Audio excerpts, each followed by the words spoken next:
ఆ పరిశ్రమలు తెచ్చాం ఈ పరిశ్రమలు తెచ్చామని ఎంత మీ ఎల్లో మీడియా జాకీలు పెట్టి అబద్దాలు ప్రచారం చేసినా కూడా ప్రజలు కళ్ళు తెరుచుకుని టీవీలో న్యూస్ నుంచి బయటకు వచ్చి అసలు న్యూస్ చూడడం మొదలు పెట్టారు.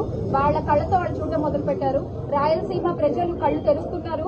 అలాగే ఉత్తరాంధ్ర ప్రజలకు కూడా ఇప్పుడు మీకు అర్థమవుతోంది వాళ్ళకి ఏంటి వీళ్ళు చేస్తున్న పాలన ఏంటి, వీళ్ళు ఇచ్చిన వాగ్దానాలు ఏంటి, చెప్పిన మాటలు ఏంటి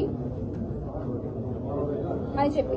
అలాగే అతి ఘోరంగా రాష్ట్ర ప్రజలంతా ఒక్కటై మీకు సరైన సమాధానం చెప్పే రోజు అతి త్వరలోనే ఉంది. అసలు నెల్లూరులో కూడా అసలు అధికారులు వెళ్తుంటే ప్రాజెక్ట్ చూడడానికి మీరు ఆపేస్తారు. ఎందుకంటే మీ గుట్టు బయటపడుతుందన్న భయం. ఎక్కడికక్కడ అడ్డగించేస్తే ఆగిపోతారన్న ఒక ఆలోచన. ఎంత అడ్డగిస్తే అంత ముందుకు కదులుతాము. ఒకళ్ళని ఆపితే 100 మంది వస్తాం, 100 మందిని ఆపితే 1000 మంది వస్తాం, 1000 మందిని ఆపితే 1,00,000 మంది వచ్చి మిమ్మల్ని ప్రశ్నిస్తాం. మీలాగా ప్రశ్నిస్తామని చెప్పి పక్కన కూర్చునే రకాలు వైఎస్ఆర్ కాంగ్రెస్ పార్టీ